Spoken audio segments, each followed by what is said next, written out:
అస్సలాముఅలైకుం everyone అందరికీ. ఈరోజు మా వదినకి ఫుల్ కోల్డ్తో వాయిస్ చేంజ్ అయిపోయింది. సో నేను తన మరదల్ని వాయిస్ ఓవర్ ఇస్తున్నాను. చూడండి, ఇక్కడ పాస్తా చేస్తుంది మా అక్క. హ్యాపీ బక్రీద్ అందరికీ బిలేటెడ్. ఎందుకంటే మేము బిజీగా ఉన్నాము. రంజాన్లో ఫుడ్ పంచడానికి బిజీ అయితే బక్రీద్లో నాన్ వెజ్ పంచడానికి ఫుల్ బిజీ అన్నమాట. బక్రీద్ చాలా పెద్ద ఫెస్టివల్ కదా.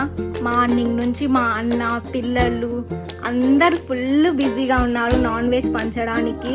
మా పిల్లలు కూడా హెల్ప్ చేశారు లేండి. చూడండి, ఈ వీడియో చూస్తే మీకే తెలుస్తుంది కదా ఎంత బిజీగా ఉన్నారో అందరూ. సో అందరికీ హ్యాపీ బక్రీద్ అన్నమాట. Thanks for your watching. Thank you so much.